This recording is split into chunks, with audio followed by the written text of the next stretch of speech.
بسم اللہ الرحمن الرحیم۔ السلام علیکم۔ کہانی ہب آفیشیل میں خوش آمدید۔ آج پھر دوستوں میں آپ کے لیے ایک بہت ہی اچھی اور سچی کہانی لے کر آئی ہوں۔ نئے آنے والے دوستوں سے گزارش ہے کہ وہ میرا چینل کو سبسکرائب کریں اور بیل آئیکن کو پریس کریں۔ تو چلیں بڑھتے ہیں کہانی کی جانب۔ فلیٹ میں میرے ساتھ صرف ایک ملازم رہتا تھا۔ میں رستے میں سوچ رہا تھا کہ کس طرح اس جن زادے پر قابو پایا جا سکتا ہے۔ وہ اپنے جسم میں بے پناہ طاقت رکھتا تھا اور میں اسے ہر حال میں زندہ گرفتار کرنا چاہتا تھا، اور یہ ممکن نظر نہیں آتا تھا۔ میرے دل میں ہلکا سا خوف بھی تھا۔ ڈرائیونگ کرتے وقت میں محتاط نگاہوں سے ادھر ادھر دیکھ رہا تھا کہ کہیں وہ جن زادہ پھر کسی سائیڈ میں سے نکل کر سامنے نہ آ جائے۔ اس نے کچھ ایسی برق رفتاری سے مجھ پر حملے کیے تھے کہ مجھے ریوالور نکالنے کی بھی مہلت نہ مل سکی۔ میں فلیٹ میں پہنچا تو میرے ملازم جیک نے حیرانگی سے پوچھا، سر یہ کیا، آپ زخمی کیسے ہو گئے؟ میں نے مختصراً کہا، کچھ نہیں، ایکسیڈنٹ ہو گیا تھا۔ ایک درخت ٹوٹ کر اوپر آ گرا اور میں زخمی ہو گیا۔ جیک فوراً ہی فرسٹ ایڈ کا باکس اٹھا کر لایا اور میری مرہم پٹی کرنے لگا۔ وردی اتار کر میں نے بنیان پہن لی اور ساتھ میں ٹراؤزرز۔ میرے کندھے پر بھی کافی خراشیں آئی تھی اور جیک ان خراشوں پر مرہم لگا رہا تھا۔ کچھ دیر کے بعد میں نے کہا، بس ٹھیک ہے جیک، تم جاؤ اور میرے لیے کافی لے آؤ اور اپنے لیے بھی بنا لینا۔ جیک اٹھ کر کچن میں چلا گیا اور میں پھر اس بھوت کے بارے میں سوچنے لگا کہ اسے کس طرح ٹریپ کیا جائے، جبکہ اس کے کسی اڈے ٹھکانے کا بھی علم نہیں تھا۔ وہ 3 قتل کر چکا تھا اور مجھے بھی شدید زخمی کر چکا تھا، لیکن اس کے باوجود ہم اس کے بارے میں مکمل اندھیرے میں تھے۔ معلوم نہیں تھا کہ وہ کون سی مخلوق ہے، تعلق کس مخلوق سے ہے، اس کا آیا کہاں سے ہے، رہتا کہاں ہے، اور اچانک حملہ کرنے کے بعد کہاں روپوش ہو جاتا ہے۔ تھوڑی دیر کے بعد جیک گرما گرم کافی کا کپ میرے سامنے رکھ کر دوبارہ اپنے کمرے میں چلا گیا اور میں گرم گرم کافی کی چسکیاں لینے لگا۔ اس جن زادے بھوت کے بارے میں سوچتے سوچتے مجھے نیند آ گئی۔ صبح اٹھا تو میری طبیعت بالکل فریش تھی۔ ناشتہ کرنے کے بعد میں نے دوسری وردی پہنی، جیک نے میرے سر پر نئی پٹی باندھی اور میں پولیس اسٹیشن روانہ ہو گیا۔ دھند نے پورے شہر کو ایک غلاف کی طرح لپیٹ رکھا تھا۔ میں نے کانوں کے گرد مفرل لپیٹ رکھا تھا، ماتھے پر کیپ جھکا رکھی تھی۔ ماحول بالکل دھندلا دھندلا نظر آ رہا تھا۔ 15 منٹ کا فاصلہ میں نے 35 منٹ میں طے کیا اور پولیس اسٹیشن پہنچ گیا۔ دفتر میں پہنچا تو میرے پہلے ہی انسپیکٹر مجھے دیکھ کر چونک پڑے۔ وہ پہلے ہی میرے آفس میں بیٹھے ہوئے تھے، پھر مجھے دیکھ کر وہ بھی چونک پڑے اور میرے سر پر بندھی ہوئی پٹی کو دیکھ کر حیرت سے بولے، تم نے بتایا نہیں کہ تم نے شادی بھی کر لی؟ میں نے اس کے غیر متوقع سوال پر حیرت سے کہا، تمہیں یہ کس نے کہا کہ میں نے شادی کر لی؟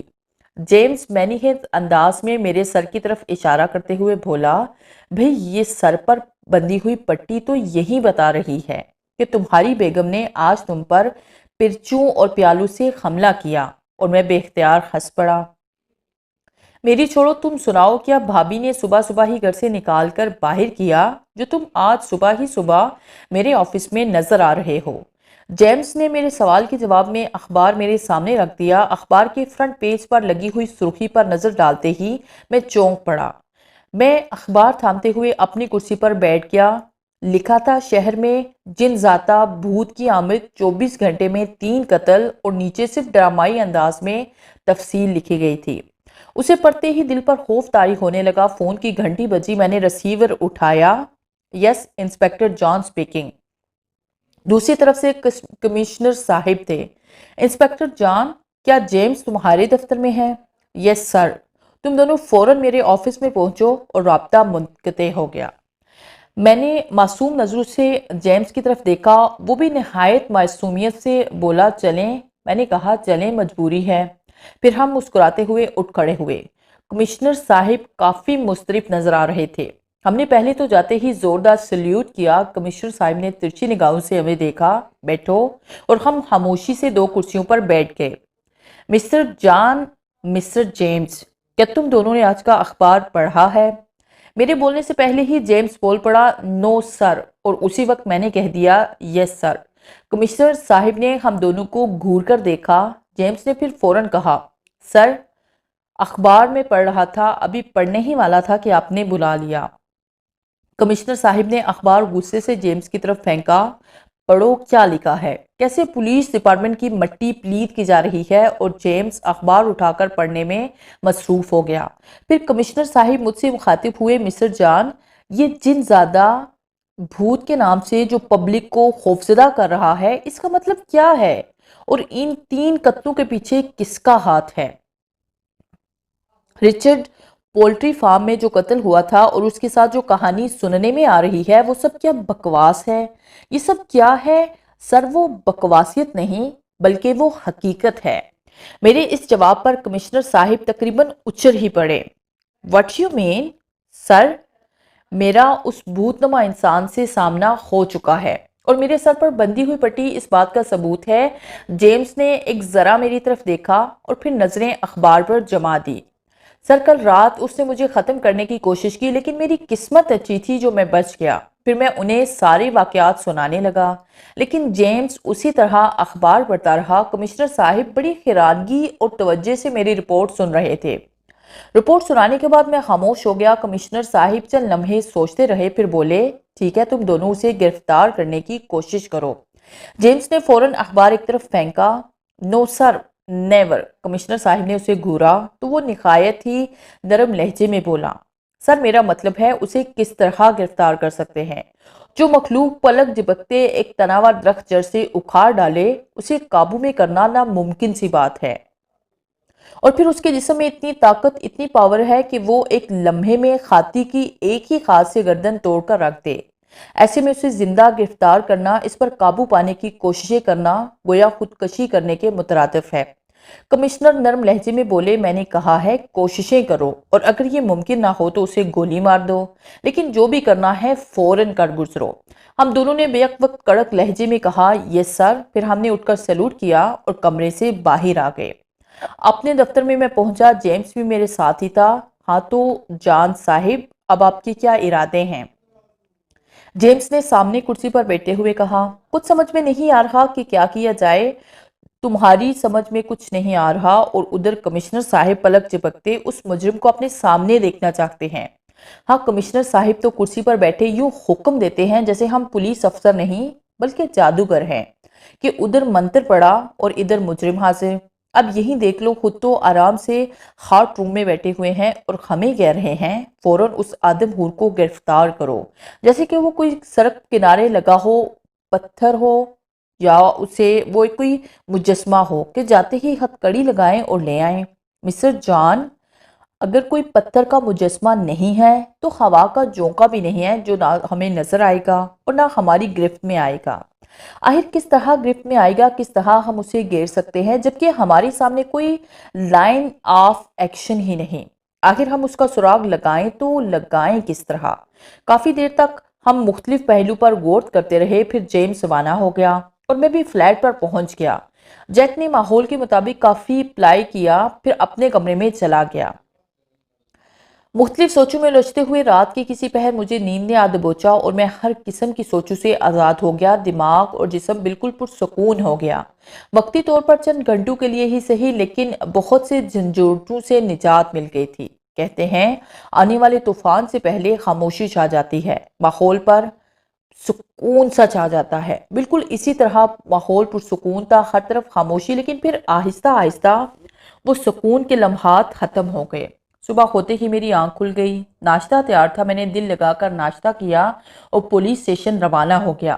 مجھے آفس میں پہنچے ہوئے بمشکل 1 گھنٹہ گزرا ہوگا کہ آفس کے پرسکون ماحول میں ٹیلی فون کی گھنٹی نے چیخنا شروع کر دیا۔ میں نے ہاتھ بڑھا کر ریسیور اٹھا لیا۔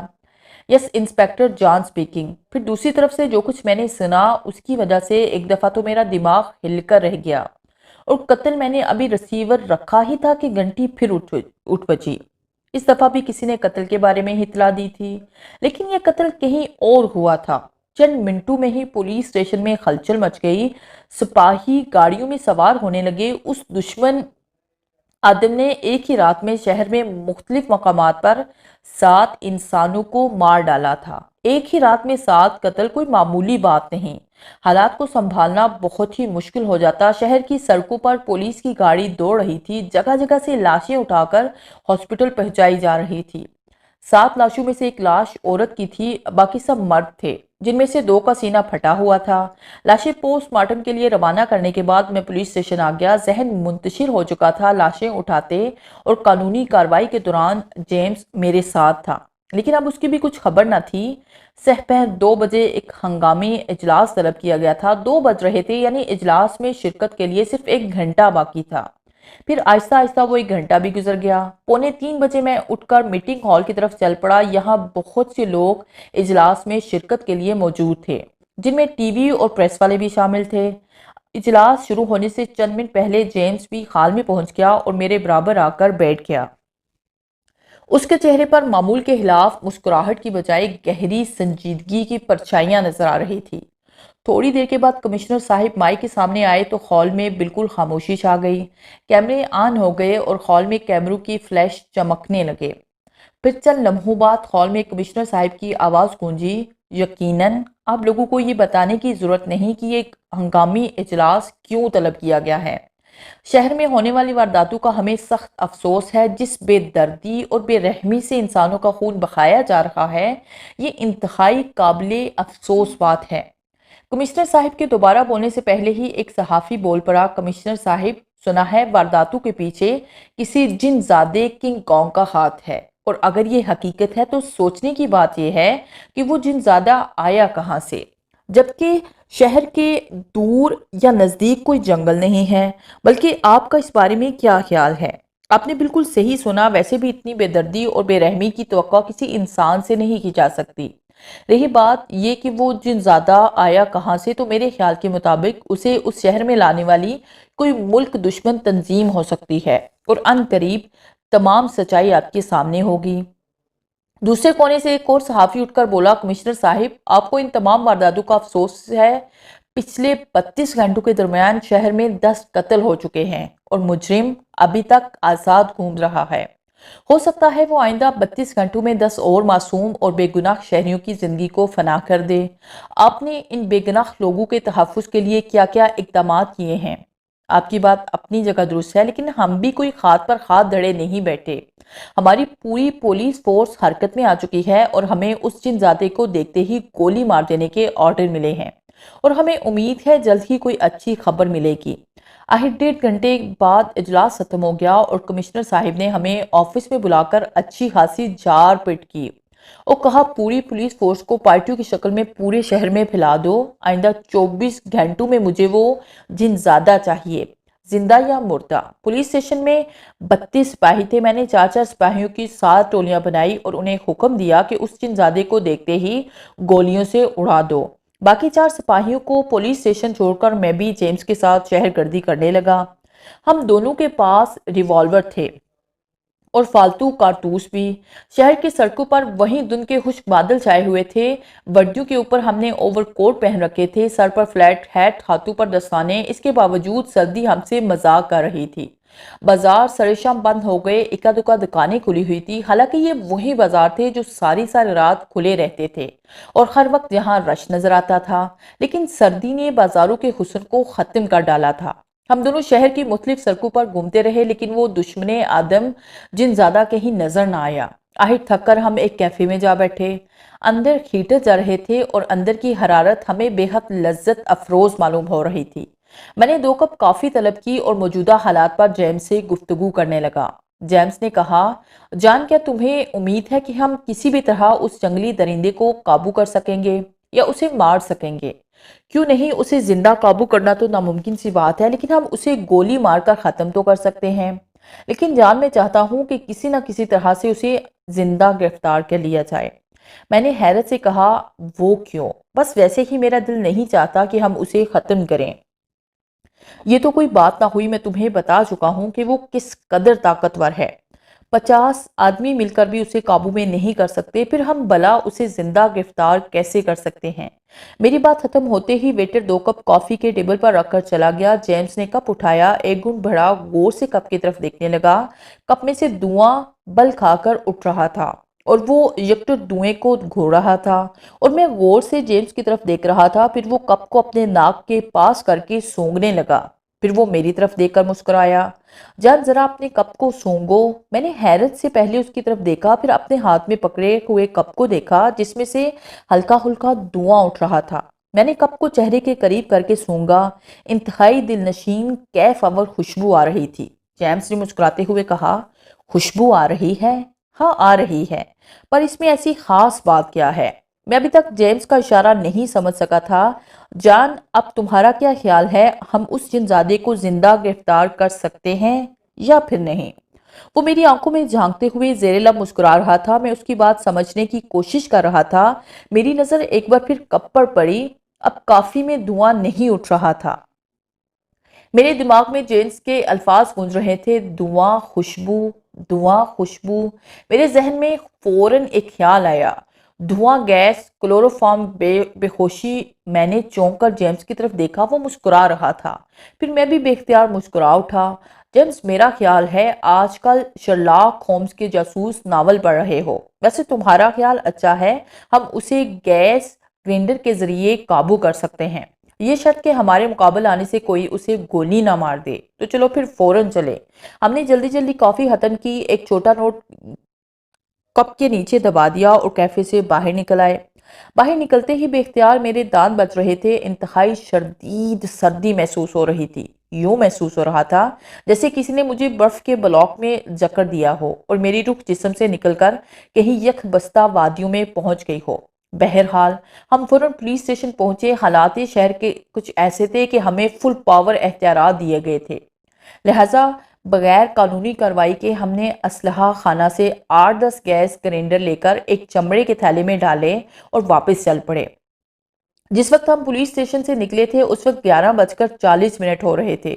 یہ گیس گرینڈر انتہائی زود اثر تھے۔ ایک گرینڈر میں زود اثر گیس تھی کہ جہاں یہ پھینکا جاتا وہاں صرف 3 سیکنڈ کے اندر اندر یہ 70-80 گز کے حصے میں موجود خط جاندار کو بے ہوش کر دیتی تھی، اور گیس زود اثر ہونے کی وجہ سے کوئی بھی انسان 12 گھنٹے سے پہلے ہوش میں نہیں آ سکتا تھا۔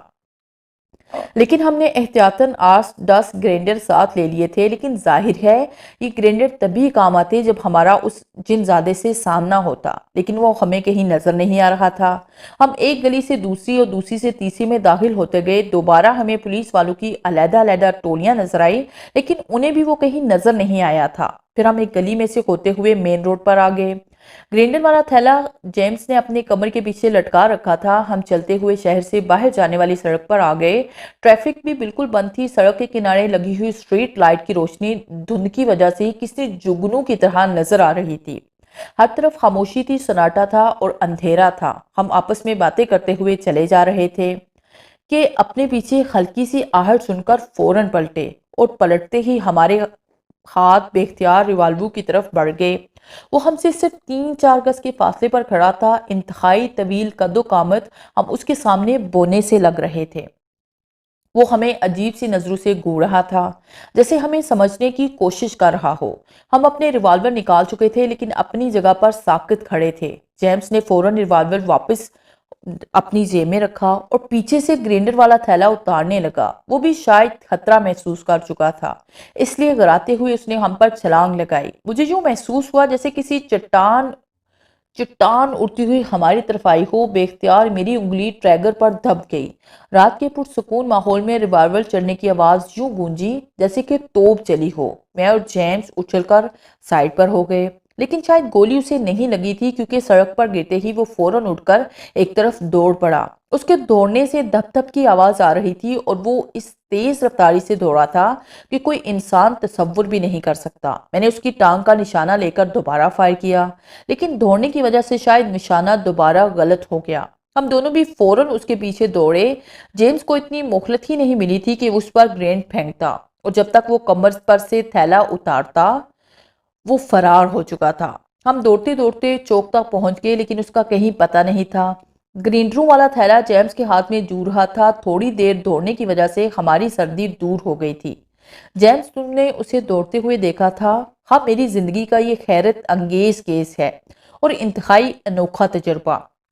اس کے دوڑنے کی رفتار کم از کم 60-70 میل گھنٹہ ضرور ہوگی۔ پھر اس سے پہلے کہ میں کوئی جواب دیتا ہمیں دوسری طرف کی سڑک پر سے فائرنگ کی آواز آئی اور ہم بے اختیار ادھر دوڑ پڑے۔ پھر ہم دوسری سڑک پر پہنچے تو ہماری حیرت سے آنکھیں پھیل گئی۔ وہ ہم سے چند قدم کے فاصلے پر تھا اور اس کے نیچے ایک سپاہی کا جسم تڑپ رہا تھا، اور اس سے چند قدم کے فاصلے پر باقی 3 سپاہی کھڑے اس پر فائرنگ کر رہے تھے، لیکن اس پر گولیوں کا کوئی اثر نہیں تھا۔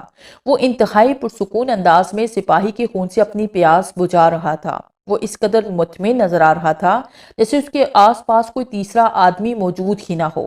جیمز نے چیختے ہوئے بلند آواز سے سپاہیوں کو مخاطب کیا، رک جاؤ، فائرنگ بند کرو، اپنی سانس روک لو اور دور دور ہو جاؤ، یہاں سے دور ہو جاؤ، میں گیس فائر کر رہا ہوں۔ اس کے ساتھ ہی فائرنگ بند ہو گئی اور سپاہی الٹے قدموں واپس دوڑ پڑے۔ میں نے بھی سانس روک لی۔ جیمز نے تھیلے میں سے گرنیڈ نکالا، اس کی کیپ ہٹائی، ہلکا سا دھواں اٹھا اور اس نے وہ گرنیڈ اس آدم ہور کی طرف اچھال دیا۔ ویسے تو ایک گرنیڈ ہی کافی تھا، لیکن شاید جیمز شک و شبے کی گنجائش نہیں رکھنا چاہتا تھا۔ اس نے یکے بعد دیگرے 3 گرنیڈ پھینکے اور سانس روکے خاموشی سے اس جن زادے کی طرف دیکھنے لگا۔ چند لمحوں بعد ہی وہ جن زادہ تڑپ کر سیدھا ہوا۔ اس کا چہرہ خون سے تر تھا اور ایسے ٹائم اس کی شکل دیکھ کر دل پر دہشت سی طاری ہو گئی۔ پہلے تو وہ کچھ نہ سمجھتے ہوئے ادھر ادھر دیکھتا رہا، پھر فوراً ایک طرف دوڑ لگا تھی، لیکن چند قدم دوڑنے کے بعد ہی اس کے قدم ڈگمگا گئے اور وہ منہ کے بل گر پڑا۔ ایک تو اس گیس کی یہ خاصیت تھی کہ یہ انتہائی زود اثر ہونے کے باوجود 1 منٹ کے اندر اندر فضا میں اس کے مضر اثرات ختم ہو جاتے تھے۔ پھر یہ ایک پرفضا کھلی جگہ تھی، اس کے باوجود ہم نے وہ 2.5 منٹ تک اپنے سانس روکے رکھے۔ پھر آہستہ آہستہ ہم سانس لینے لگے اور اٹھ کر کھڑے ہو گئے۔ سڑک پر اس جان باز سپاہی کی ادھری ہوئی لاش پڑی تھی اور چند قدم کے فاصلے پر اس کا قاتل بے سدھ پڑا ہوا تھا۔ اس کے جسم پر اس قدر بال تھے کہ اس کے جسم کا کوئی حصہ نظر نہیں آ رہا تھا۔ ہم انتہائی چوکنے انداز میں آہستہ آہستہ اس کی طرف بڑھنے لگے۔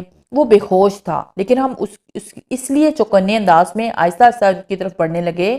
وہ بے ہوش تھا، لیکن ہم اس لیے چوکنے انداز میں اس کی طرف بڑھنے لگے کہ ہم پر اس کی دہشت چھائی ہوئی تھی۔ میرا دل بری طرح دھڑک رہا تھا۔ اس کی طرف بڑھتے ہوئے میری ٹانگیں پھول رہی تھی۔ مجھے محسوس ہو رہا تھا جیسے وہ ابھی اٹھے گا اور ہماری گردنیں دبوچ لے گا، پھر ہمارا حال بھی اس سڑک پر پڑی ہوئی لاش جیسا ہوگا۔ ہم آہستہ آہستہ اس کے پاس پہنچ گئے۔ اس کی دونوں آنکھیں بند تھی، چہرے پر خون جمع ہوا تھا، لیکن اس کے باوجود وہ انتہائی معصوم لگ رہا تھا۔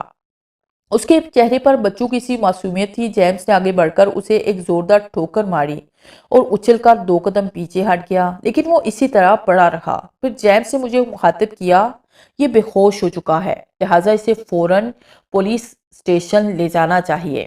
ٹھہرو، میں انہیں آواز دیتا ہوں۔ پھر وہ بلند آواز سے سپاہیوں کو بلانے لگا۔ میں نے وائرلیس سے پولیس اسٹیشن رابطہ کیا اور پولیس جیب طلب کی، پھر وائرلیس آف کر دیا۔ چند لمحوں بعد ہی دوڑتے ہوئے قدموں کی آواز سنائی دی۔ پھر وہ تینوں سپاہی ہمارے قریب آ گئے۔ وہ کبھی سڑک پر پڑی ہوئی لاش کو دیکھتے اور کبھی بے ہوش جن زادے کو۔ ان کے چہرے خوفزدہ ہوئے پڑے تھے۔ چند منٹوں کے بعد ہی پولیس جیپ آ گئی۔ میں نے ان سپاہیوں سے کہا کہ وہ لاش کو اور اس جن زادے کو اٹھا کر جیپ میں ڈالیں۔ مردہ سپاہی کو انہوں نے فوراً اٹھا کر جیپ میں ڈال دیا، لیکن اس جن زادے کے قریب آنے سے وہ گھبرا رہے تھے۔ پھر میں اور جیمز آگے بڑھے تو انہیں کچھ حوصلہ ہوا۔ وہ جن زادہ اتنا وزنی تھا کہ ہم 5 آدمیوں نے اسے بامشکل اٹھا کر جیپ میں ڈالا۔ اس کے بدن سے عجیب سڑی سڑی بدبو آ رہی تھی۔ پولیس اسٹیشن پہنچتے میں بار بار اس جن زادے کی طرف دیکھتا رہا کہ کہیں اسے ہوش تو نہیں آ رہا۔ پولیس اسٹیشن پہنچ کر ہم نے بمشکل اسے حوالات تک پہنچایا اور سپاہی کی لاش کو ہاسپٹل روانہ کر دیا۔ پھر میں اور جیمز لوہے کا زیور لے کر حوالات میں داخل ہو گئے۔ میں نے اسے ہتھکڑی پہنانا چاہی، لیکن ہتھکڑی اس کی کلائیوں سے بہت چھوٹی تھی، اور جو بیڑیاں اور توق گلے میں ڈالے جاتے ہیں وہ ہم نے اس کے ہاتھوں اور پیروں میں ڈالے۔ اسے زنجیروں سے اچھی طرح جکڑنے کے بعد ہم مطمئن ہو کر حوالات کو تالا لگا کر ہم باہر نکل گئے۔ ہم نے 4 سپاہیوں کی ڈیوٹی لگائی کہ ہم اپنے فلیٹ کی طرف روانہ ہو گئے۔ جیک اپنے کمرے میں سو رہا تھا، مجھے بھی انتہائی زیادہ نیند آ رہی تھی۔ میں نے وقت دیکھا رات کے 3 بج رہے تھے۔ میں نے ڈریس چینج کیا اور بستر پر لیٹتے ہی نیند کی واقعیوں میں گم ہو گیا۔